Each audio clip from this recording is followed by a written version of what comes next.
Welcome to Private Stories, where people discover who they really are. The evening air in Chicago carried that damp, metallic chill that settled into your bones after a long shift. Dr. Daniel Harper stood outside his townhouse, struggling to slide his key into the lock. His fingers trembled slightly, not from weakness, but from exhaustion that had accumulated over years. The door finally clicked open. Silence greeted him. A deep, unnatural silence that felt almost louder than the chaos he had just left behind. Just hours earlier, he had stood under surgical lights, guiding a heart transplant that would give an elderly woman another chance at life. A teenage boy, paralyzed after a highway crash, had taken his first steps again. Moments like those made everything worth it. Or at least, they used to. Daniel exhaled slowly and stepped inside, shrugging off his coat. His eyes fell on something small but familiar. A pink backpack lay on the floor near the staircase, carelessly tossed aside. He smiled faintly despite himself. "Lily," he murmured, shaking his head. His daughter never learned. He bent down, picking it up with the same gentle care he used in surgery. The zipper was half open, and as he lifted the bag, something slipped out. A small notebook. He froze. He didn't need to open it to know what it was. Her diary. For a moment he hesitated. A quiet voice in his mind told him to put it back, to respect her privacy, to pretend he hadn't seen anything. But something else, something darker, sharper, pushed him forward. His fingers opened the notebook. The handwriting was neat, careful, almost too mature for a child her age. He skimmed the first few lines, then stopped. His breath caught. "My second dad took me to the science fair today. He was so proud when I won first place." Daniel blinked, once, twice. The words didn't change. His eyes moved again, faster now, scanning the page. "He helped me with my math homework. He bought me ice cream after the dentist. I wish Dad could come more often, but I know the hospital keeps him busy." The room tilted. Second dad, second dad. Daniel's grip tightened around the notebook until the edges bent. A cold wave spread through his chest, slow and suffocating. How long? How long had this been happening right under his nose? A car door slammed outside. He flinched. Reality snapped back into place. Quickly, he shut the diary, but it was too late. Whatever illusion had existed in his life had already cracked. The front door opened. Sophia Harper stepped inside, brushing strands of her dark hair behind her ear. She looked tired, but when she saw him, a soft smile appeared on her lips. It disappeared almost instantly. Her eyes dropped to the notebook in his hand. Her face drained of color. "Daniel, we need to talk." His voice was calm, too calm. The kind of calm that only comes when something inside has already broken. Sophia's purse slipped from her shoulder, hitting the floor with a dull thud. "I can explain." "Who is the second dad, Sophia?" He didn't raise his voice. He didn't need to. The question itself cut deeper than any scream.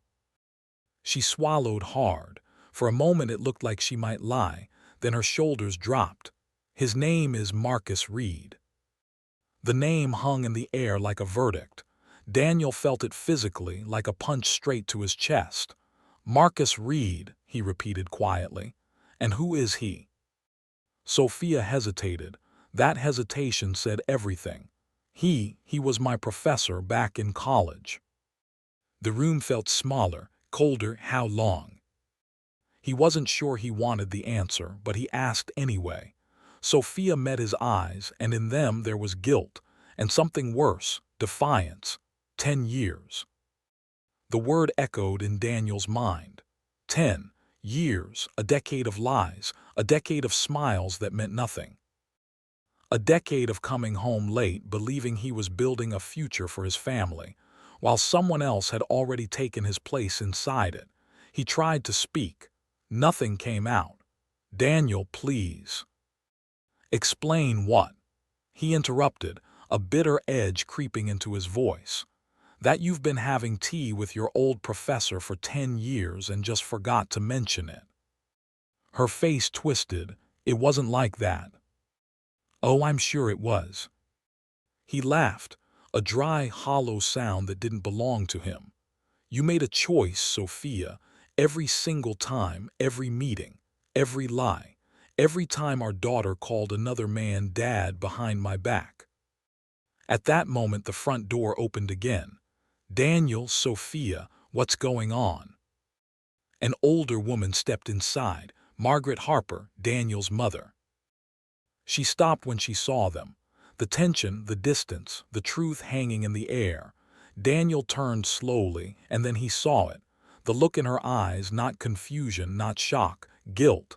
His stomach dropped. You knew. It wasn't a question. Margaret's hands trembled as she set her bag down. Daniel, please, I was trying to protect. Protect who? He snapped, his voice finally breaking through the surface. Because it sure as hell wasn't me. Tears filled her eyes. I thought if I ignored it, it would go away. He stared at her, at both of them, the two people he had trusted most in his life. Congratulations, he said quietly. You didn't protect this family, you destroyed it. Without waiting for a response, he turned and walked toward the stairs. Daniel, wait. Sophia called after him. Where are you going? He stopped halfway up, didn't turn around. I'm going to see my daughter, he said coldly. The only person in this house who hasn't lied to me for years. A pause, then more quietly. Don't follow me. As he climbed the stairs, he could hear Sophia's muffled sobs and his mother's attempts to comfort her. But he felt nothing. No anger, no sadness, just a hollow emptiness, as if something essential inside him had been carved out, and in its place, something colder was beginning to grow. Daniel paused outside Lily's room. For the first time since he had walked into the house, hesitation crept in, not fear, not anger, but something fragile. He knocked softly. No answer. He opened the door anyway. Lily sat curled up on her bed, her small shoulders trembling. The glow of a bedside lamp painted her in warm light, but her face was streaked with tears. Daniel's chest tightened painfully. Out of everything that had happened tonight, this was the part he hadn't prepared for. Hey, sweetheart, he said quietly, stepping inside. She looked up. Her blue eyes, so much like his, were red and swollen. Dad. Her voice broke, and just like that, whatever remained of his emotional control shattered. He crossed the room in 2 steps and sat beside her, pulling her gently into his arms. It's my fault, she whispered, clinging to him. Because of the diary, I didn't mean for you to read it. No, his voice was firm but soft. No, Lily, none of this is your fault, not even a little. Yes. She shook her head, crying harder. I didn't want to call him that. He said it would make Mom happy. Something inside Daniel twisted sharply. Listen to me, he said, pulling back slightly so she could see his face. You didn't do anything wrong. Adults made these choices, not you. Never you. Her lip trembled, but he said. I don't care what he said, Daniel interrupted, more sharply than he intended. He softened immediately. You have one dad, just one, and that will never change. Do you understand me? She nodded slowly, then wrapped her arms around him again. I'm sorry, Dad. He closed his eyes, holding her tighter. I'm the one who's sorry, he whispered, for not seeing, for not being there, for letting this happen. The next few days blurred together. Daniel barely slept. The hospital became his refuge, the only place where things still made sense, where problems had solutions, where chaos could be controlled with skill, precision, and cold focus. At home, everything felt like a battlefield. At work, he was a machine. Colleagues noticed. The warmth that used to define him had faded, replaced by something sharper, more intense. His decisions were faster, his movements more precise, his eyes colder. "Daniel," said Dr. Victor Bennett, the head of surgery, catching him in the hallway after a 12-hour stretch. "You've done enough. Go home." "I'm fine," Daniel replied automatically. Victor frowned. "You're not. And if you keep pushing like this, you're going to collapse. Go, that's an order." Daniel gave a short nod. Arguing would only waste time. But as he drove home, his hands tightened on the steering wheel. Home. The word no longer felt right. Sophia was waiting for him in the living room. Her eyes were red, her face pale, her posture tense, like someone awaiting a verdict. "Daniel, please," she said as he stepped inside. "We need to talk." He didn't take off his coat. "I think we've said enough."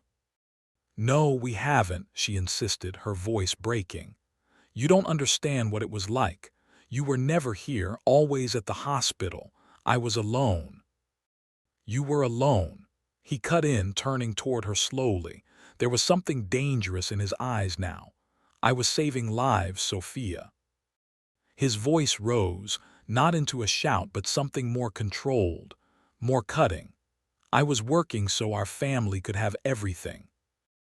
And while I was doing that, you were building another life behind my back." "It just happened," she whispered. He let out a short, humorless laugh. "No, it did just happen. You don't accidentally lie for 10 years. She flinched. "Marcus was there when you weren't," she said, almost defensively. "He listened, he cared." "I cared." Daniel snapped, the first crack in his composure. "I just didn't have the luxury of pretending responsibilities didn't exist." Silence fell between them, heavy, suffocating. "I love you," she said finally, her voice trembling. "I always have. He was a mistake." Daniel stared at her, a long, empty stare. "A mistake," he repeated slowly. "Forgetting to buy milk is a mistake. Being late to dinner is a mistake." He stepped closer. "What you did was a decision, one you made every single day for 10 years.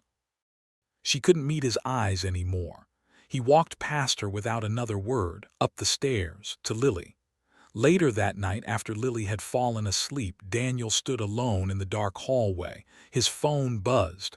Unknown number. For a moment he considered ignoring it, but something told him not to. He answered. "Hello." A smooth, calm voice replied. "Dr. Harper, this is Marcus Reed." Daniel's grip on the phone tightened instantly. His knuckles turned white. It took everything in him not to hang up. "What do you want?" he said through clenched teeth. "I think we should meet," Marcus said, as if they were discussing something trivial. "There are matters to resolve." Resolve. The audacity of the word almost made Daniel laugh. But instead, he said quietly, "Name the time and place." There was a brief pause, almost satisfaction on the other end. "Tomorrow evening, Grant Park, 7 o'clock." The line went dead. Daniel lowered the phone slowly. For a few seconds he just stood there. Then something shifted. The storm inside him, the chaos, the shock, the pain. It didn't disappear. It hardened, turned into something focused, cold, controlled. "All right," he murmured to himself. A faint, dangerous calm settled over his face. "You wanted to meet." He looked toward Lily's room. Everything became clear in that moment. This wasn't just about betrayal anymore. It was about his daughter, his life, what was left of it, and he wasn't going to lose that too. "Let's talk." Yes. The park was unusually quiet for a Friday evening. A faint golden glow from the setting sun stretched across the empty paths of Grant Park, casting long shadows over the neatly trimmed lawns. The city hummed in the distance, but here there was an eerie stillness. Daniel checked his watch. 7:03 p.m. Late, of course. He sat on a wooden bench, his posture relaxed, but every muscle in his body was tense beneath the surface. His gaze scanned the path ahead, sharp and unblinking. Then, there he was, Marcus Reed. He walked with the unhurried confidence of a man who believed the world would always wait for him. His silver-streaked hair caught the last light of the sun, his tailored coat perfectly in place, his expression almost amused, as if this were just another casual meeting, not the aftermath of a destroyed family. "Daniel," Marcus greeted smoothly, stopping a few feet away. "I hope I didn't keep you waiting." Daniel didn't stand, didn't offer his hand, didn't even blink. "Say what you came to say." Marcus smiled faintly and sat down beside him, adjusting his coat with deliberate calm. "Straight to business. I understand this situation has been difficult for you," Marcus began, his tone measured, almost patronizing. "But I believe there's a way forward that benefits everyone." Daniel turned his head slightly, just enough to look at him. There was no emotion in his eyes now. "Go on." Marcus leaned back, crossing one leg over the other. "Sophia and Lily need stability," he said. "I've been part of their lives for a long time, longer than you realize. And given your demanding schedule, I think it's reasonable that I remain involved." Daniel said nothing, so Marcus continued. "I'm not trying to replace you," he added, though his tone suggested otherwise. "Think of it as support, a shared responsibility." Silence thick, heavy, Marcus mistook it for consideration. "For everyone's sake," he finished, "this arrangement makes the most sense." Daniel let a few seconds pass. Then he spoke softly. "So you're suggesting we share my family?" Marcus's lips curved slightly. "When you put it that way, it sounds crude, but yes, something along those lines." Something changed, not suddenly, not violently, but unmistakably. The last trace of heat in Daniel's anger disappeared. What replaced it was far more dangerous: clarity. He nodded slowly. "An arrangement," he repeated, as if testing the word. Marcus relaxed, clearly taking this as progress. "Yes, exactly." Daniel turned fully toward him now, calm, composed. "Marcus," he said evenly. "Mind if I call you Marcus?" "Of course." "Good." A pause. Then Daniel leaned forward slightly, his voice dropping just enough to carry weight. "Let me offer you a different arrangement." Marcus's smile faltered just a little. Daniel continued, "You disappear." Silence, the air itself seemed to tighten. "You walk away from Sophia, from Lily, from everything connected to my family," Daniel said, "completely, permanently." Marcus's expression hardened. "That's not—" "I'm not finished." The words weren't loud, but they cut cleanly. Marcus stopped. For the first time, uncertainty flickered in his eyes. Daniel's gaze never wavered. "If you don't," he went on, "I will make sure your life collapses in ways you haven't even considered." Marcus let out a short, disbelieving breath. "Is that a threat?" Daniel tilted his head slightly. "No," he said calmly, "it's a promise."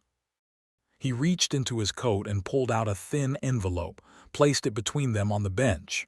Marcus hesitated, then picked it up, opened it. His face changed. Slowly, visibly, photos, financial records, signed statements, evidence, not just of his relationship with Sophia, but of others, a pattern, years of inappropriate relationships with students, hidden carefully, until now. "That's impossible," Marcus muttered, flipping through the pages. Daniel watched him quietly. "I've already spoken to people who would be very interested in this," he said. "University Ethics Committee, legal advisors, journalists if necessary." Marcus's hand tightened around the papers. "You wouldn't." Daniel's expression didn't change. "Try me." A long pause followed. The confident man who had arrived minutes ago was gone. In his place sat someone smaller, cornered. "What do you want?" Marcus asked finally, his voice lower now. Daniel stood, looking down at him. "I already told you." "A beat, you vanish." Marcus swallowed. "And if I don't?" Daniel's eyes darkened. Then everything you've built, your career, your reputation, your life ends. No anger, no shouting, just certainty. That was what made it terrifying. Marcus looked away first.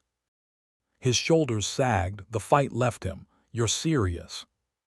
Daniel didn't answer, he didn't need to. Marcus exhaled slowly. All right. The word barely came out. I'll handle it. Daniel gave a single nod, then turned and walked away. He didn't look back, didn't need to, he already knew. He had won this round. As he stepped out of the park, something unfamiliar settled in his chest. Not relief, not satisfaction, control. For the first time since everything had fallen apart. He wasn't reacting anymore, he was acting, and this was only the beginning. The conference room at St. Vincent Medical Center felt colder than usual, not because of the air conditioning, because of what was at stake.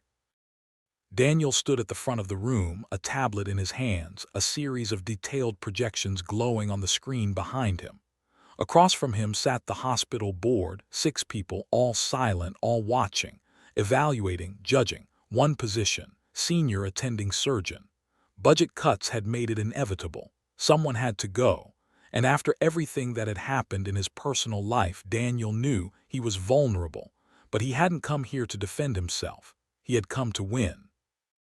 Ladies and gentlemen, he began, his voice steady, controlled. I'm not here to justify my role. I'm here to redefine what this department can become. A slight shift in the room, attention sharpened. Good, he continued. Over the next 20 minutes, Daniel laid out a plan, not just to survive the financial crisis, but to transform the entire emergency department. Faster response systems, optimized surgical rotations, reduced patient wait times, higher survival rates, lower operational costs. Every number was precise, every argument calculated, every word intentional. By the time he finished, the room had changed. No longer indifferent, now engaged, interested, leaning forward. Implementing these changes, Daniel concluded, we reduce waiting times by 30%, increase patient satisfaction significantly, and most importantly, we save more lives. Silence followed, but this time it wasn't cold, it was thinking, processing. The hospital administrator, Gregory Lawson, adjusted his glasses, clearly intrigued. Several board members exchanged glances. This was working. Daniel allowed himself the smallest breath of confidence. Then, a sharp alarm pierced through the building. Code blue, cardiac arrest. The intercom crackled. Emergency in intake, critical condition. Daniel didn't hesitate. He didn't ask permission, didn't wait for the board to respond. He moved fast. Excuse me. And then he was gone. The emergency ward was chaos. A man in his 50s lay on a gurney, his body convulsing, nurses moving frantically around him. What do we have? Daniel barked, already pulling on gloves. Cardiac arrest, no pulse. A nurse replied. Daniel's mind snapped into focus.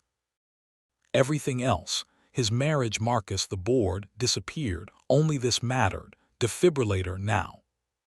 He began compressions, hard, precise, rhythmic. Epinephrine, prepare a dose. The machine charged, clear. The body jerked violently as the shock was delivered. Flatline, still nothing. Again. No hesitation, no doubt. Sweat rolled down his temple, but his hands never slowed. Come on, he muttered under his breath. Don't give up on me. Another shock, another moment of nothing, then. A sound, beep, weak, irregular, but there, we've got a rhythm. A nurse shouted. Daniel exhaled sharply. Stabilize him, move to ICU.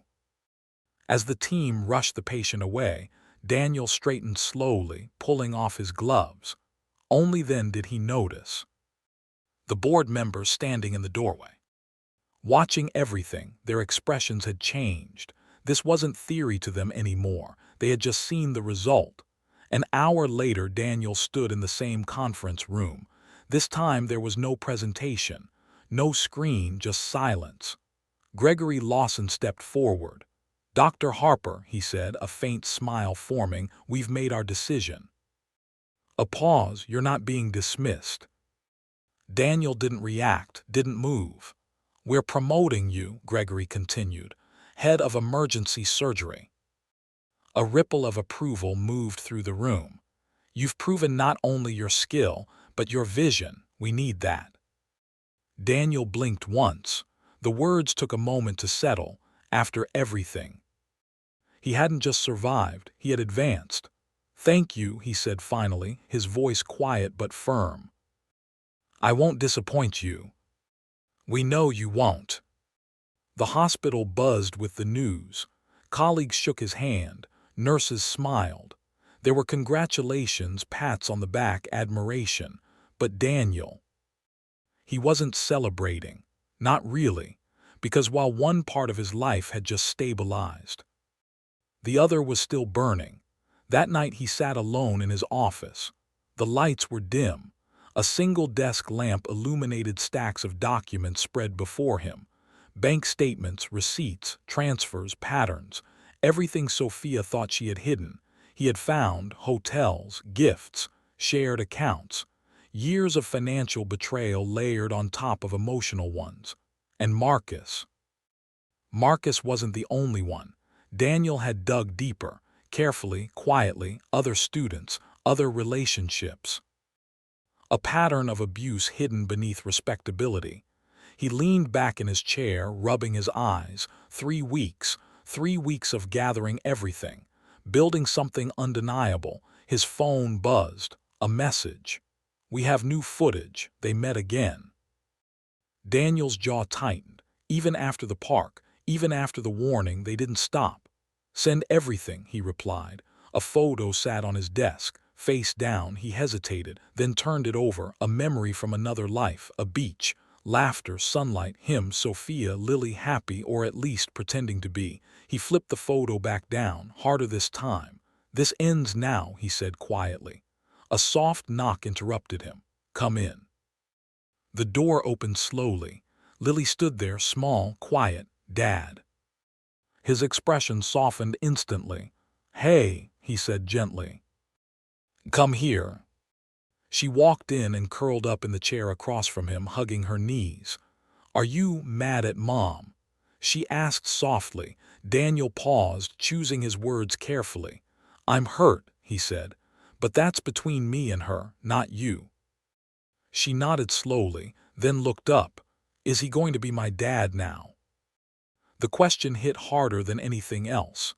Daniel stood immediately, walking around the desk and kneeling in front of her. He took her hands, firm, steady. "Listen to me," he said. "I am your father, the only one. That will never change, not ever." Tears filled her eyes. "But what if?" "No, what if?" His voice was stronger now.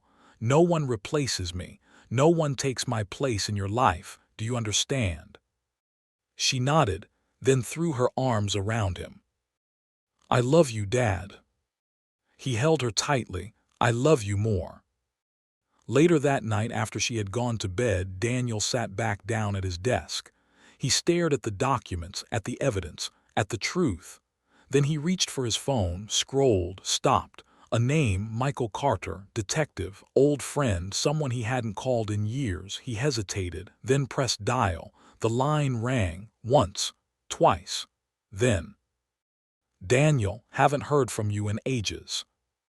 Daniel closed his eyes briefly, then spoke. "I need your help."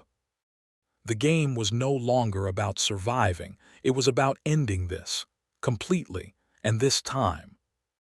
He wasn't going to hold back. The private conference room at the Golden Crest Hotel was silent. Too silent. Daniel sat at the head of a long, polished table, his posture straight, his expression unreadable.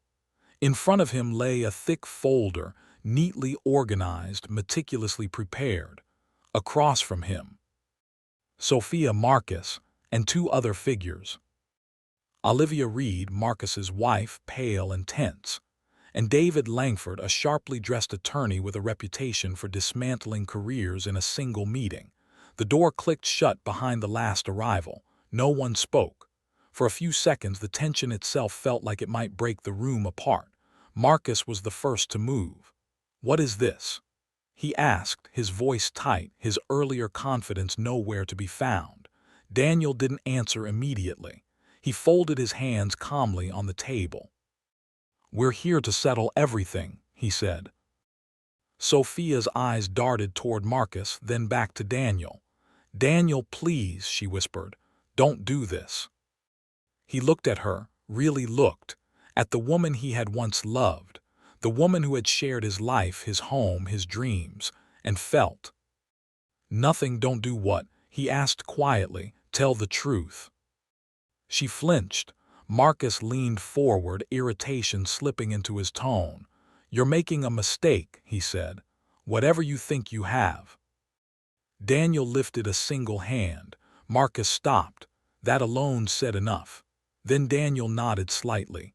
Michael Carter, standing quietly beside him, opened the folder and began placing items on the table: photos, receipts, bank transfers, hotel bookings, statements. One by one, each piece of evidence landed like a hammer. Sophia's face crumpled almost instantly. Marcus tried to maintain composure. "Failed. This proves nothing," he said, but his voice lacked conviction. "Oh, it proves quite a lot," David Langford said calmly, already flipping through the documents, "including misuse of university authority, financial misconduct, and multiple ethical violations." Olivia Reed covered her mouth, her eyes filling with tears as she stared at her husband. "Marcus," she whispered, "tell me this isn't true." He opened his mouth, closed it, tried again. Nothing came out. That silence said everything. Sophia broke down completely, burying her face in her hands. "Daniel, please, I'll fix this. I swear I'll fix everything." "You've had 10 years to fix it," he said. His voice wasn't loud. But it ended her plea instantly. Michael placed the final document on the table, signed statements from former students, patterns, years of it. Marcus leaned back slowly, for the first time. He looked afraid. This is a setup," he muttered weakly. Daniel tilted his head slightly. "Is it?" A pause, then he leaned forward, and for the first time something sharp flashed in his eyes. "You had a choice," he said, "to walk away." "Silence. You didn't." Another pause. "So now we do this my way." The room held its breath. Daniel straightened. "Marcus," he continued, "you will resign quietly, immediately. You will disappear from my daughter's life completely." Marcus didn't argue, didn't even try. He knew it was over. And Sophia. Her name hung heavier. She looked up slowly, tears streaking her face. "I'm filing for divorce," Daniel said. "Full custody of Lily." A broken sound escaped her lips. "Please, don't take her from me." Daniel's gaze didn't soften. "You already pushed me out of her life," he said. "I'm just taking it back." The aftermath moved fast, faster than anyone expected. The university launched a formal investigation. Marcus Reed resigned before it could begin. It didn't matter. The evidence surfaced anyway. His career collapsed within weeks. Reputation destroyed. Sophia faced her own consequences. Her research position gone, her credibility gone. The divorce proceedings were swift, clean, brutal. Full custody awarded to Daniel weeks later. The courtroom felt strangely quiet. "Given the evidence presented," the judge said firmly, "custody of the minor child is awarded to Dr. Daniel Harper." The gavel struck. Final. Sophia sobbed softly behind him. Daniel didn't turn around, not this time. Outside, reporters waited, questions flew. "Dr. Harper, do you feel justice was served?" He paused briefly, then answered simply, "Yes." A beat, and now I'm going home. An hour later, he stood in front of a small suburban house on the outskirts of Naperville, a fresh start. Beside him, Lily held his hand tightly. A for sale sign swayed gently in the breeze. What do you think? He asked her. She looked at the house, then at him. It's different, she said. He smiled faintly. Different isn't bad. She nodded, then hugged him suddenly. You're my only dad, she whispered. His chest tightened, he held her close. Always. They walked toward the house together. The sun dipped low behind them, painting the sky in gold and soft pink. For the first time in a long time, Daniel felt something real. Not anger, not emptiness. Hope, quiet, fragile, but real. And this time, no one was going to take it away from him. Thank you for watching this video to the end. Visit our channel for interesting and intriguing stories.